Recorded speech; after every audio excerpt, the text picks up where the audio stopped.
I want to do another quick Christmas loop here, and we are going to base it off of Carol of the Bells and the previous one.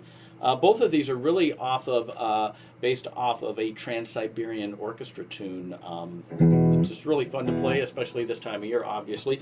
This one is also in E minor. It's part of the same song, but we are in 3/4, not 4/4. So the count is going to be, we're going to play this to get our loop set up. Kind of a 1, 2, 3, 1, 2, 3, 1, 2, 3, 1, 2, 3. We're going to do 4 measures of 3/4, just like that. Let's practice that together. Get your guitar. Let's do it. And I'll count us in with 2 measures. It'll be like this: 1, 2, 3, 2, ready, go. 1, 2, 3, 1, 2, 3, 2, 3, 4, 2, 3.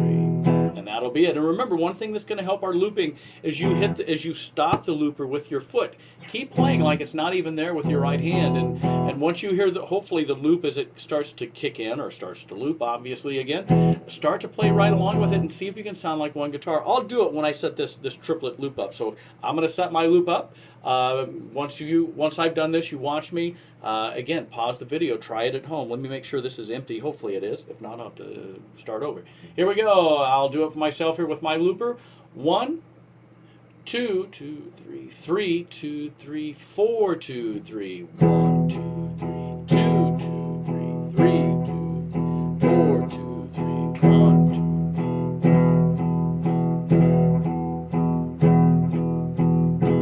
2. So as I play with the loop,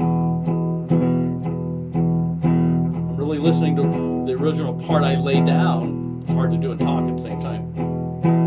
And again, try to make it sound like one guitar. This is when they say they're double tracking something in the studio or triple tracking. This is what they're doing. They'll track their guitar part, then they'll go back and they'll play the very same thing and create this very subtle chorusing effect. So with that laid down, let me hear what we have here. All right. Okay. So we have that laid down for our bed or our nice little rhythm section. I am still in E minor, so those of you who have done some studying with me as far as our green and our red and our pink and our orange dots to help us know what scale tones we're playing. If I'm in E minor, I'm starting on my 3rd string, my G string. Here's my E, 9th fret, fairly squared up in the center of the neck. That's my green note, and I'm going to do it with my index finger, and I'm going to slide back down to get my red note, to get some tension. Slide back up. I think using your first finger, at least for now, getting some habit forming idea when you start to solo, both major and minor, this builds in a nice natural slide. And now I'm going to go up to the 11th fret with my ring finger. Notice my thumb kind of dips back a little bit, and I'm more into this 1, 2, 3, 4, like we were doing for our G major scale or / E minor. And here are my notes. This is my E, my root, my green note. My F sharp, this is the major 2nd. This is the one we're coloring pink. That G is the flatted 3rd. That is the orange note. With our background here.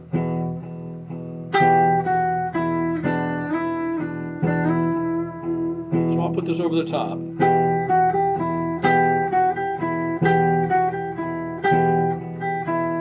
So it's a great little finger exercise, plus it's fun to play as we start doing harmony parts. I am up here, and I'm playing the 12th fret with my pinky. It's a good pinky workout. So I'm going 12th fret, 11, 12, down to my 9th fret with my index finger. Notice I'm not getting my index finger too far off the neck. I want to keep him right there, at least, not squeezing, but right over that string. Up to you if you want to do alternate picking, down picking as you start to do this faster. I think alternate is the way to go. Down.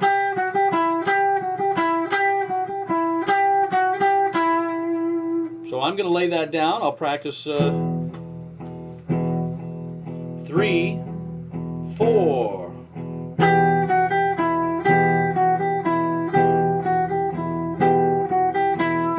I think I have it. I'm going to set my overdub. Here we go.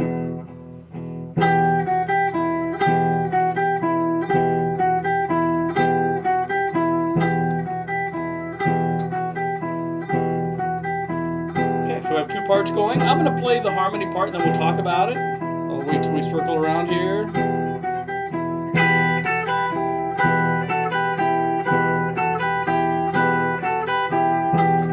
Okay, so I'm back into my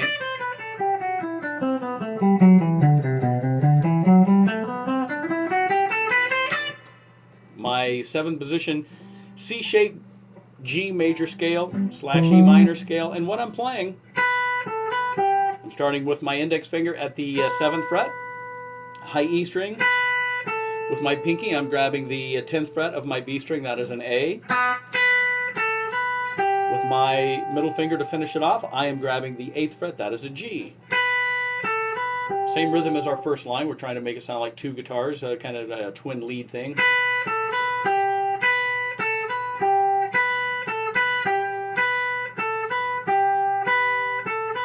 Again, my fingers are really loose, really relaxed.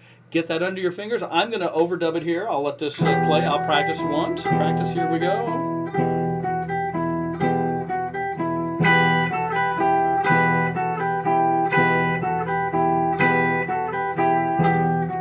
Overdub. Here we go.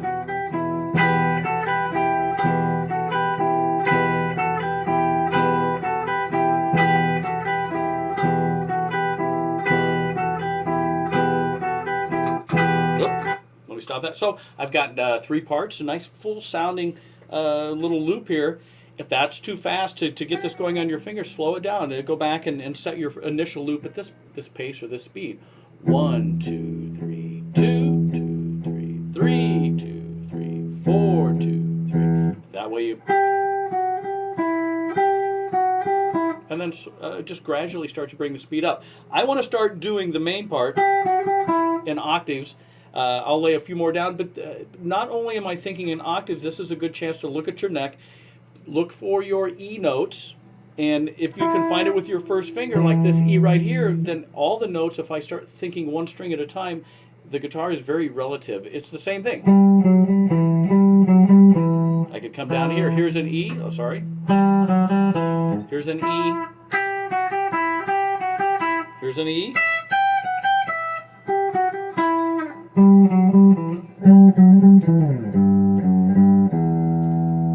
I'll lay down maybe 2 or 3 parts, just get a really big, full-sounding, orchestral type tune going here. Here we go. I'm already in overdub mode.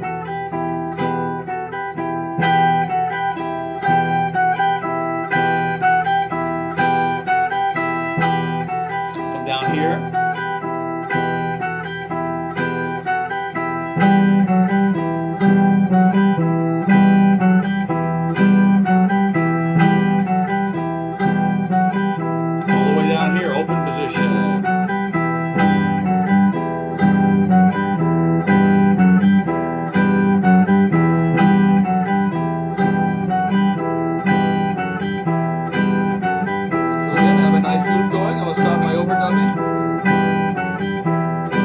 Distortion.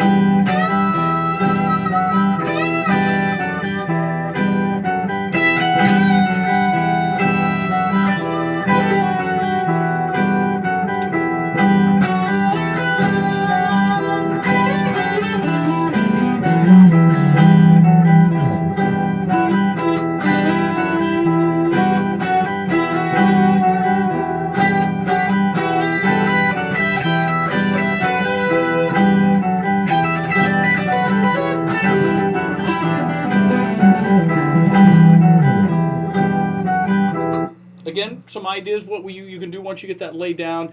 A good way to start overdubbing single lines. It's going to help your timing, help your looping, and that's fun just to kind of get a neat, big holiday sound. Again, as always, questions with it, let me know right away, especially we don't have that much more time left of Christmas music, I think another couple weeks. So take advantage of these, get those looper pedals working, get your money's worth out of those pedals.